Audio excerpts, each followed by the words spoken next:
In 1808, when Napoleon Bonaparte sent 118,000 soldiers across the Pyrenees into Spain, he imagined they would be welcomed. With my banner bearing the words liberty and emancipation from superstition, he said, I shall be regarded as the liberator of Spain. Napoleon was convinced that the Spanish people would rise up in a revolution and that he would be acclaimed. He was completely mistaken about the Spanish mentality. Napoleon could never imagine that some people loved their countries as much as he loved his own. It was a failing compounded by arrogance and pride that would bring about his downfall.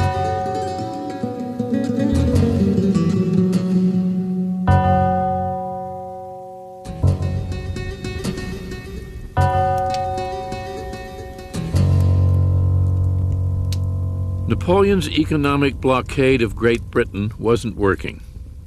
Defying his command, Spain had been trading with his enemy.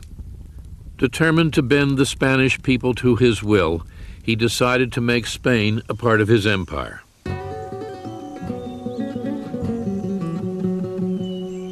L'Espagne, à cette époque, était dans un état d'avancement. Spain at that time was far behind all the other countries in Europe. Napoleon considérait un petit peu Napoleon considered the Iberian Peninsula another world, comme des gens des âges obscurs, with people from the Dark Ages, dominated by clergy, according to Napoleon, who were illiterate, ignorant, and fanatical. He thought that there would be no resistance whatsoever. On May 2nd, the Spanish people rose up against the French army in Madrid.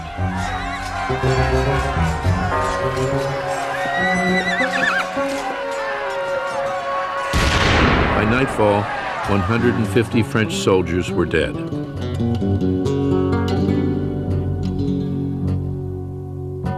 The French retaliated.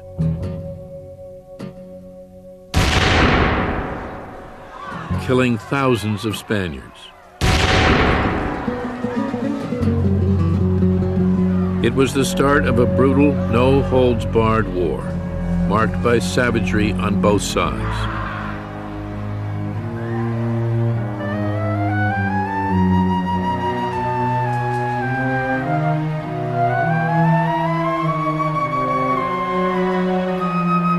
The French tortured and mutilated their prisoners. The Spanish did the same.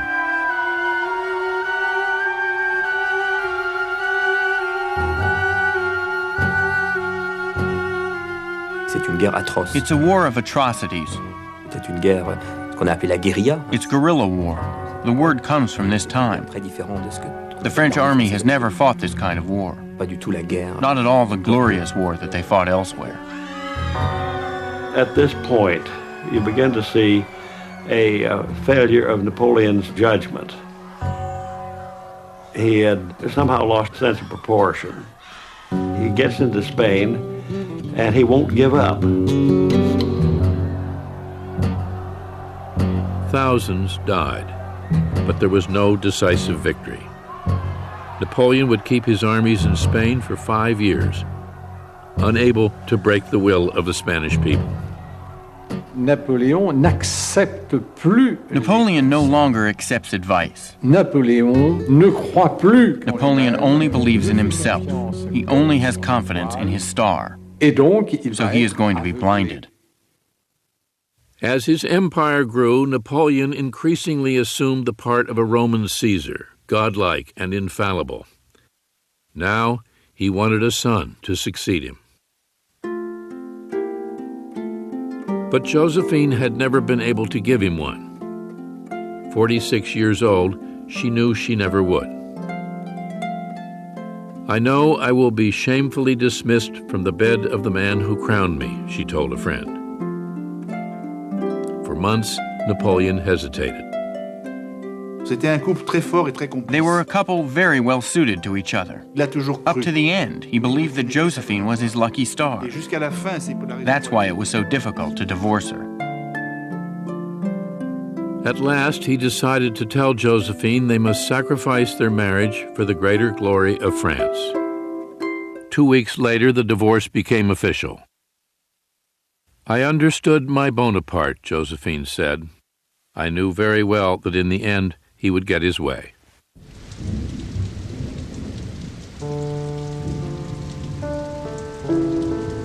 Josephine went at once to Malmaison.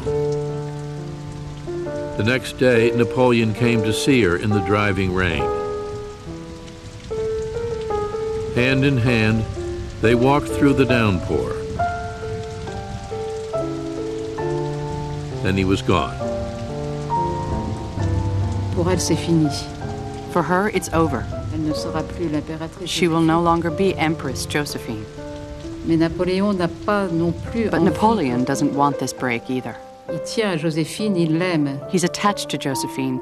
He loves her. Et donc and it's difficult for him too.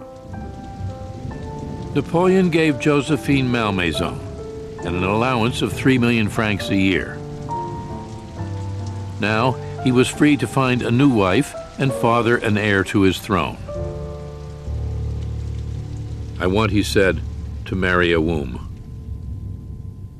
He cast his eye on the Archduchess Marie-Louise, the 19-year-old daughter of his old enemy, the Emperor Francis I of Austria.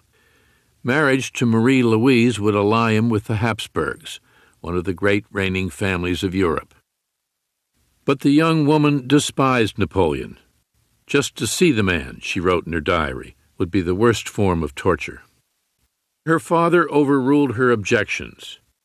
Marriage with Napoleon, he told her, would bring Austria peace and an alliance with the most powerful country in Europe.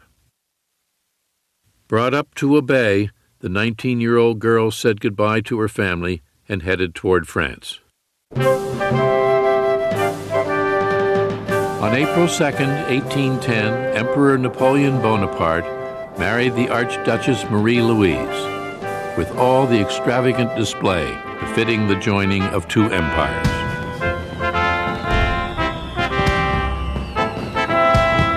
"He loves me very much," Marie-Louise wrote her father, "and I respond to his love sincerely.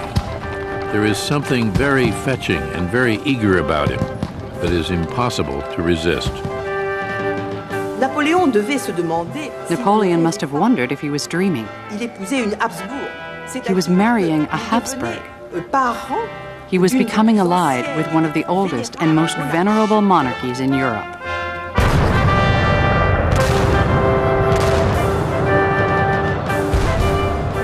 Just 1 year after their marriage, the thunder of cannon brought all of Paris to attention. Marie-Louise had given birth to a baby boy.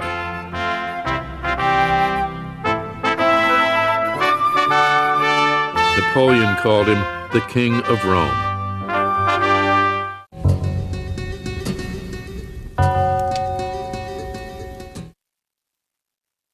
With a son and a devoted wife, Napoleon seemed transformed. He became a doting father and a loving husband. 42, his stomach swelling into a paunch, Napoleon was growing soft. "Late hours, hardship, war are not for me at my age," he told an aide. "I love my bed, my repose, more than anything. But I must finish my work." In 1811, there was still plenty to do. The bloody war in Spain continued. Britain remained a stubborn enemy, and now a new war threatened. Tsar Alexander refused to be part of the continental blockade of British goods any longer. Napoleon's edict barring trade with Great Britain was ruining the Russian economy. Tensions quickly escalated. Every attempt to negotiate failed. In the spring of 1812, ignoring the advice of his closest advisors, Napoleon invaded Russia. Never in living memory had so large an army been assembled. Italians, Poles, Germans, French. More than 600,000 men from every corner of his empire. Napoleon prophesied that the war would be over in 20 days. an army of 600,000, it would seem to be absolutely irresistible, no matter what happened. He'll simply pour in enough men to overwhelm the Russians, force them to engage in battle, and defeat them. Napoleon's army trudged slowly across Russia's immense spaces. He hoped to annihilate his enemy at once, but the Russians would not give battle. As the days passed, the blazing heat of the Russian summer began to take its toll. Soldiers fell out from exhaustion, sickness, and desertion, thousands every day. After 2 months, before Napoleon had fought a single battle, 150,000 soldiers were out of action. At last, with summer ending, the Russians turned and faced their enemy at the crossroads village of Borodino. Moscow, the holy city of Russia, was at stake.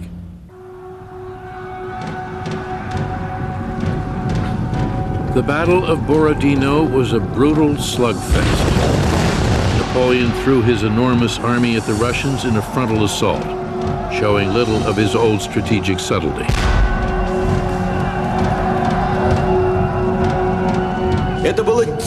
This was a wild attack. They were killing each other. There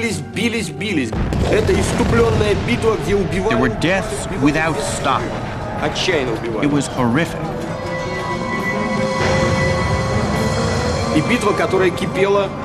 The battle began at 6:30 in the morning and lasted until 3 in the afternoon. At that point, both armies were exhausted. The Russians fought the Emperor's armies to a standstill. The next day, they withdrew, leaving Napoleon proclaiming victory.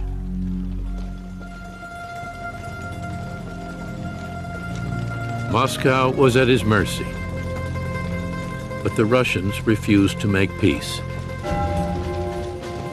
As Napoleon's army entered the city, he found it almost deserted. That night, Moscow began to burn. Mountains of red, rolling flames, Napoleon recalled later, like immense waves of the sea. Oh, it was the most grand, the most sublime, and the most terrifying sight the world ever beheld. The Russians burned Moscow themselves. And when Moscow went up in flames, this was the worst blow to Napoleon's army. Napoleon couldn't stay in Moscow. Fearing the approach of winter, but reluctant to abandon his conquest, Napoleon wrote the Tsar proposing negotiations. The Tsar responded with icy silence. After 5 weeks of waiting, Napoleon bitterly ordered his soldiers home.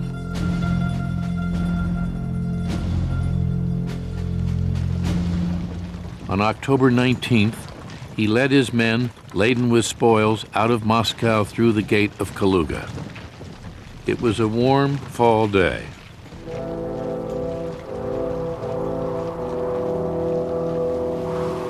Three weeks later, it began to snow. The Russian winter had arrived early. Temperatures fell to 22 degrees below zero.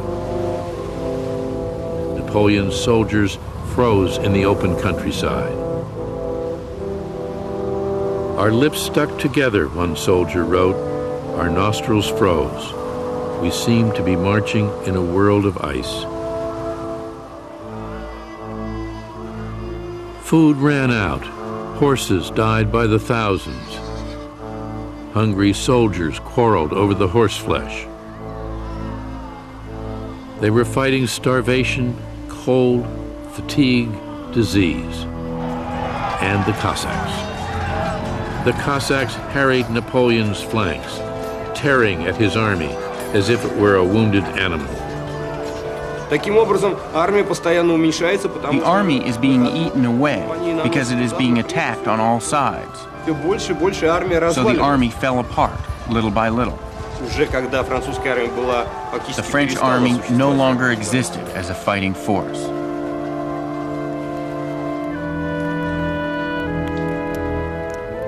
Napoleon watched as his army died. Fearing capture, he carried in a little black leather bag tied around his neck a vial of poison. 6 months before, he had crossed into Russia with more than 500,000 soldiers, confident of victory. Now, on December 5th, rumors of a coup in Paris forced him to abandon his troops and head back to the French capital.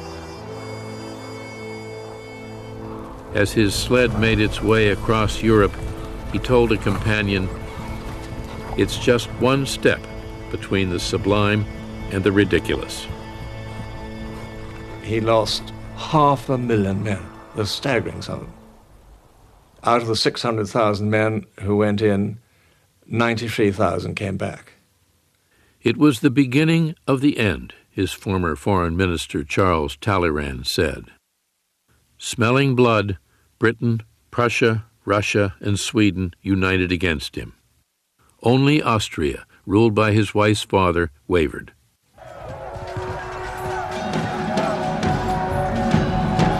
Clinging to the hope that one decisive battle could turn his luck around, Napoleon rallied France for yet another campaign in Central Europe. He just was fighting here, fighting there, fighting the next place, hopelessly outnumbered. Could never win, but still fighting like mad. In the fall of 1813, the Allies caught Napoleon at Leipzig, where they outnumbered him 2-1, and punished his armies in a bruising battle that lasted 3 days. The legend of Napoleon's invincibility was over. His armies were now in retreat everywhere in Europe. A year ago, he said, the whole of Europe was marching alongside of us. Today, the whole of Europe is marching against us. In 2 months, he lost 400,000 men. Still, he fought on. There was nothing left to do but fight, he said. Yet every day, our chances grew smaller and smaller. By the beginning of 1814, Napoleon was again in Paris when he learned that the Allies had invaded France itself. Fearing the worst, he began burning his private papers. Even Austria, led by Marie Louise's father, Francis I, had come in for the kill. "Don't worry," Napoleon told his wife and son. "We shall beat Papa Francis. Trust me." On the morning of January 25th, they said goodbye. He would never see his wife or his son again. In a last desperate campaign fought across France, Napoleon displayed all of his old brilliance. But 85,000 Frenchmen stood no chance against 350,000 Allies. On March 31st, 1814, the Allies marched down the Champs-Élysées. The war was all but over. Now, even his own marshals turned against him. When he prepared to summon what remained of his army to march on Paris, they refused to fight any longer.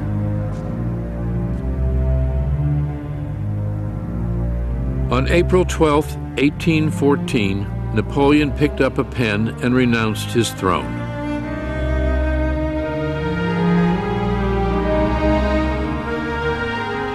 His Majesty appeared to be entirely crushed, his secretary wrote. His agitation was often so great that, without being aware of it, he tore at his leg with his nails until the blood flowed.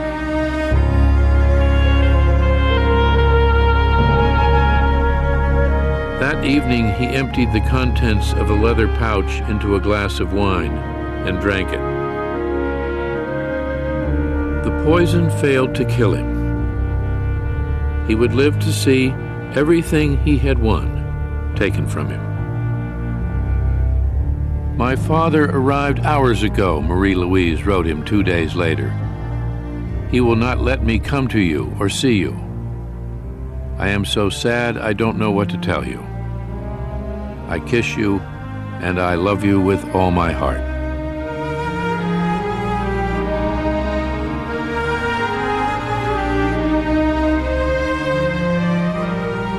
On April 20th, Napoleon strode down the stairs at Fontainebleau to address his soldiers one last time.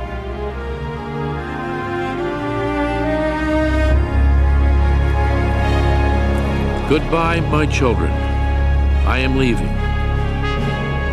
Do not grieve over my fate. I would like to press all of you close to my heart. Let me at least embrace your banner." Then he took a regimental flag in his hands and pressed it to his lips. "Let this kiss," he said, "resonate in the hearts of all my soldiers. Farewell once again. Let this last kiss enter into all your hearts."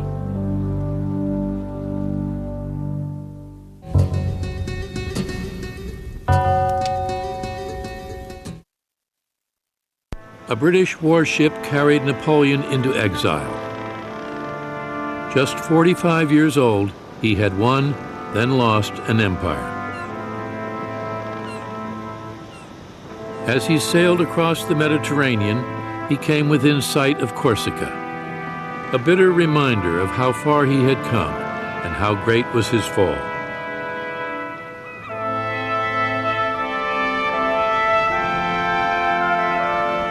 He was given a villa perched on a hillside 100 feet above the sea.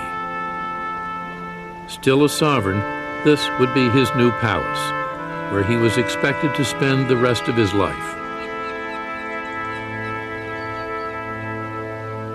Stripped of his old rank and title, he was granted a new one, Emperor of the Isle of Elba. When Napoleon arrives on the island of Elba, his first reaction is one of despair, depression, sadness. But he gets over it quickly, and he's able to regain the two aspects of his personality, work and action. He starts taking care of the island of Elba as though it were a great country. He set up a miniature court, complete with a grand marshal, ministers of the treasury and war, and even a flag of his own devising. He planted olive and mulberry trees, paved the streets, organized a regular collection of garbage, and let it be known that his subjects, the island's 13,000 peasants, should sleep no more than 5 in a bed. He still had a lot of genius and ability left in him, but it must have been boredom personified.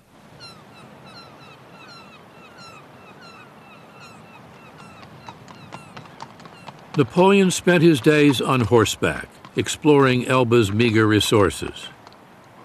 Often he climbed to his favorite spot on the island, a mountain looking out across the Mediterranean. There, he would spend hours gazing toward Corsica. His connections to the past had been severed.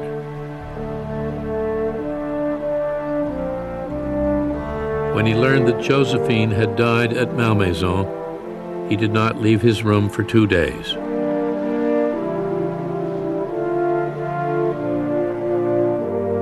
As the weeks passed, Napoleon grew bored playing at Emperor of Elba. He never took his eye off France, where the Allies had made the mistake of restoring an eager but weak Bourbon king to the throne.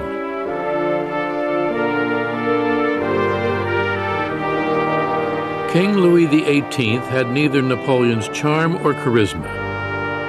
France had a constitutional monarchy now, but with royalists threatening to abolish the gains of the Revolution, and the economy floundering, the king soon became unpopular. For 10 months, Napoleon watched and waited. Then on February 26, 1815, he slipped off of Elba with a handful of soldiers and eluded British and French warships. After making a mistake or suffering a misfortune, he said, "The man of genius always gets back on his feet." Once ashore, only the king's army would stand between Napoleon and Paris. 6 days after landing in France, he confronted a regiment of infantry ordered to bar his way. Napoleon advanced alone to meet them. "Soldiers," he cried, "if there is one among you who wants to kill his general, his emperor, here I am." Suddenly the soldiers began cheering wildly. "Long live the emperor! Long live the emperor!" 2 weeks later, Napoleon was in the French capital, and Louis XVIII had fled. The news hit Europe like a bombshell. The devil, his enemies said, has been unchained. And again, the mystique of Napoleon. Here's the emperor. Vive l'empereur, they shouted all the way to Paris. But it was really sort of crazy. He hadn't got a hope. For months after Napoleon's abdication, the Allies had been at odds with one another as they met in Vienna to hammer out an agreement to determine the shape of post-war Europe. Now, Great Britain, Prussia, Austria, and Russia united once again. They declared Napoleon an outlaw, an enemy and a disturber of the tranquility of the world, and readied their armies for war. Il avait toute l'Europe contre lui. All of Europe was against him. There wasn't a chance of France beating this coalition arrayed against it. Dressé contre elle. By the end of May, the British and Prussians had 2 armies in Belgium. Austrian and Russian soldiers were on the way. Napoleon's only hope for survival was one last desperate gamble. He planned to drive a wedge between the British and the Prussians and defeat them before the Austrians and the Russians could arrive. Napoleon raised an army and marched toward Waterloo. Napoleon's fate would be decided on a field of rye and clover, 1 mile long and 3 miles wide.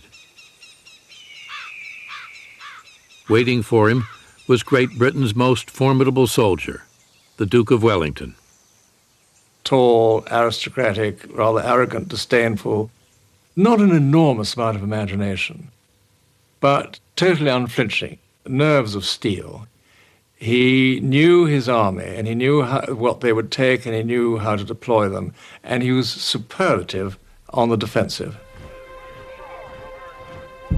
Wellington commanded 68,000 men, but he was counting on 72,000 more. The Prussians, led by Marshal Blücher von Ballstadt. Blücher's greatest wish was to capture Napoleon and have him shot. With Blücher and the Prussians by his side, Wellington would outnumber Napoleon 2 to 1. The Duke impatiently waited for the Prussians to arrive. Wellington said to Blücher, "For the love of God, come as fast as you can. We'll fight to the last moment of the last man." But Blücher was still many miles from the battlefield, and Napoleon had sent a sizable force of his own to intercept him. It was not clear whether Blücher would get there on time or at all.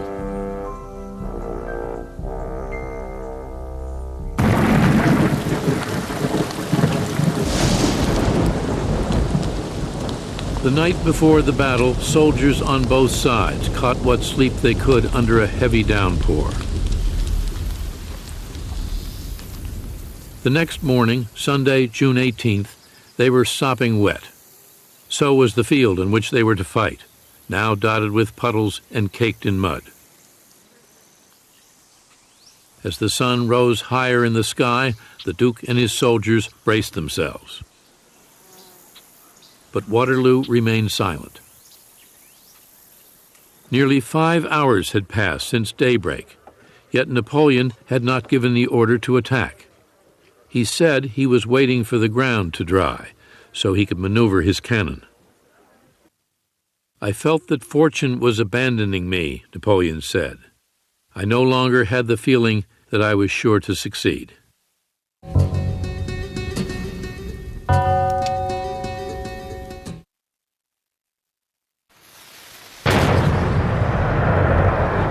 Finally, at 11:30, Napoleon's artillery opened fire. His battle plan was simple. Wellington's men occupied the outlying farm buildings on both flanks and the crest of a ridge in the center. To break them, Napoleon ordered no elaborate maneuvers. He would stake everything on a massive frontal attack. He meant to attack Wellington first, and the quicker the better. He thought Wellington would run for his ships. Then he would turn around and blast Blücher. Shortly after midday, Napoleon ordered a barrage of his most powerful cannon. 74 guns steadily lobbing cannonballs at Wellington's center. But Wellington had ordered his soldiers to take cover behind the crest of the ridge on which they stood, beyond the reach of the French guns. Napoleon's motto was never attack a man in a prepared position. But here he has no choice. He's got to get Wellington out. Napoleon's soldiers charged.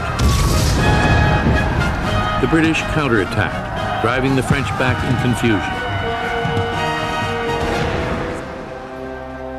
The French cavalry was destroyed, but the English center appeared on the verge of collapse.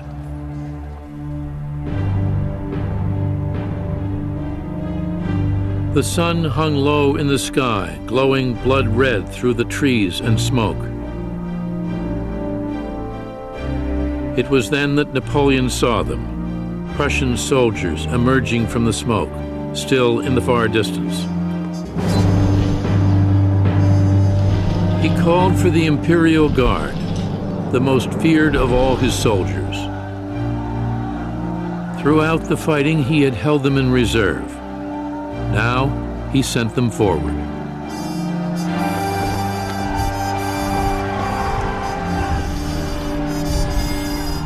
They were just 40 paces away when the Duke gave the order to fire.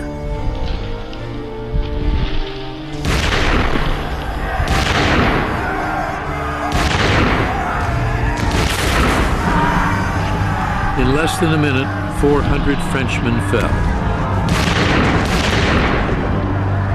Still, the Guard came on. They were absolutely magnificent and came very close. He nearly broke through the British line. But it was too late. For the first time in the whole history of the Napoleonic Wars, the Guard was seen to falter and then eventually fall back, shouting, "Sauve qui peut," every man for himself. And then the word ran through the army, "La Garde recule," the Guard is retreating. Wellington snapped shut his telescope, took off his hat, and waved it. "No cheering, my lads," he said. "Forward and complete your victory." As the Guard fell back, panic spread through the ranks of Napoleon's army. And then disaster was upon them. The Prussians were in the field. The Prussians really was the last drop of water that tipped the bucket over. Napoleon had to draw forces from his center to deal with Blücher. Blücher won the battle. If Blücher hadn't been there, I don't think Wellington would have made it. "A damn nice thing," Wellington said later. "The nearest run thing you ever saw in your life."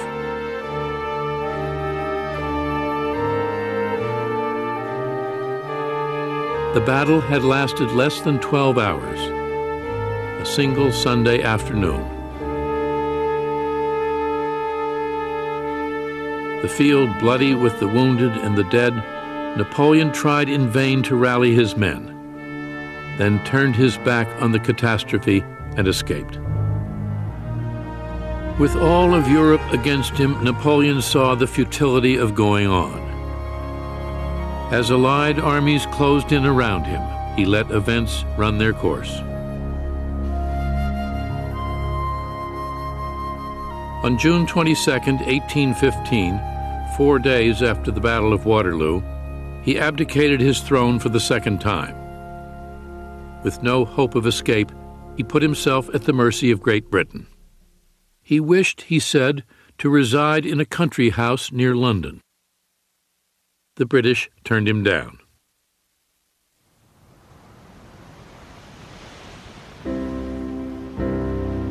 Instead, they sent him back into exile. This time, they took no chances that he would return. Allowing him a small group of loyal followers, they chose a far-flung outpost of their empire, a slab of volcanic rock in the South Atlantic Ocean, one of the most remote places on Earth, St. Helena. When Napoleon sees this fortress for the first time, he understands everything. He knows at this moment, this is going to be his grave.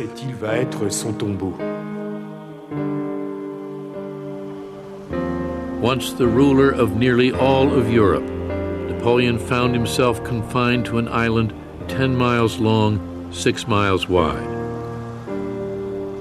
It would be nice, he told an aide, to fall asleep and not wake up for a year or two.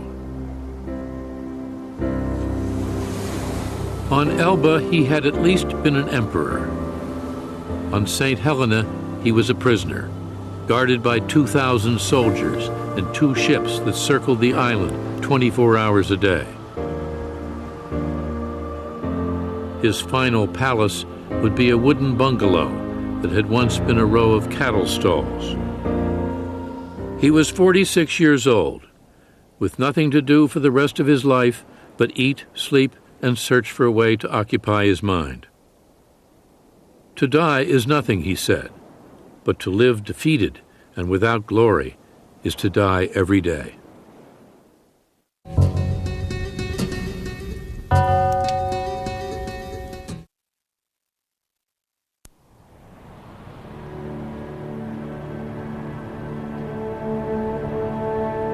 Stripped of every vestige of power, on this windswept island lost in the Atlantic, Napoleon fought the endless boredom of his days.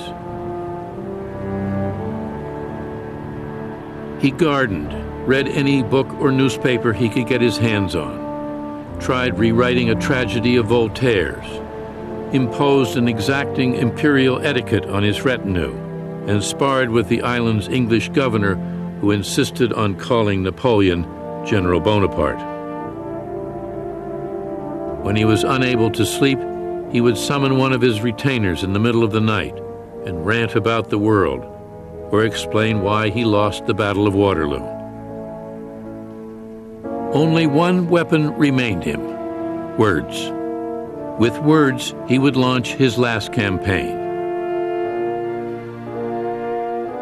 Day after day, he dictated his memoirs, forging the story of his life into the stuff of legend.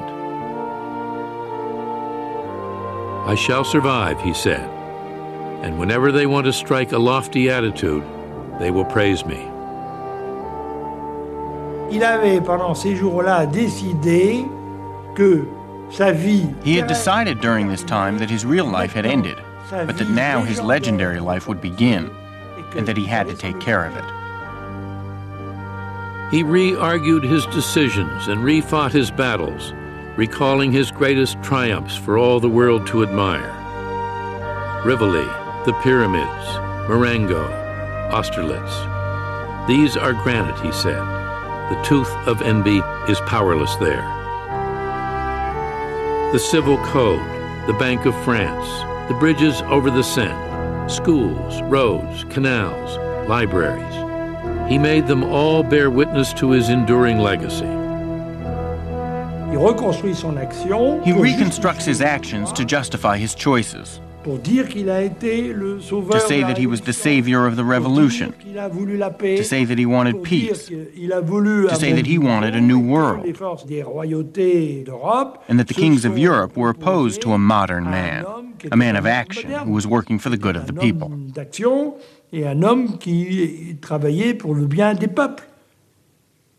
He had little else to do but fight the battle of his image, of his reputation. And it was an extremely successful campaign. What is conveyed in this is an individual who can accomplish so much, so very much, through determination and energy and intelligence. This is his sense of himself.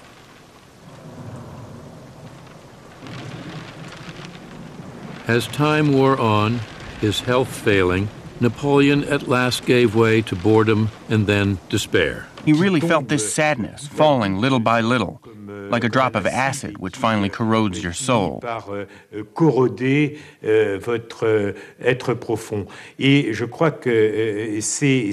believe it was this that killed Napoleon.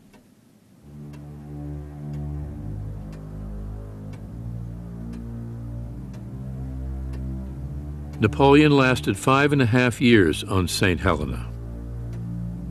On May 5th, 1821, he died, deliriously whispering, "France, Army, Chief of Army, Josephine." He was 51 years old. As he had willed it, his life entered into the world's imagination. Even his exile became a glorious martyrdom. St. Helena, his crown of thorns, the last station of his cross. "My downfall," he said, "raises me to infinite heights."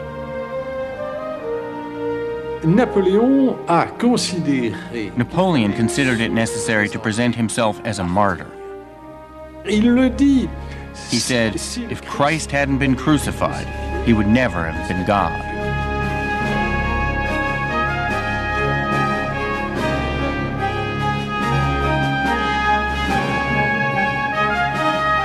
As the years passed, his story told and retold, the love of power, the tyrannical nature of his rule, and the 3 million soldiers who had died in wars that had brought him glory, did nothing to tarnish the brilliance of the legend he had created.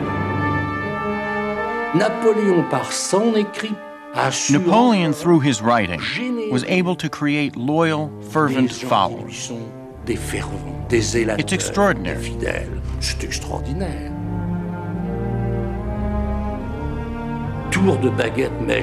With the wave of a magic wand, from a defeated prisoner, he becomes a hero again. He becomes the one who writes history. He doesn't die. He will never die. Il ne mourra jamais.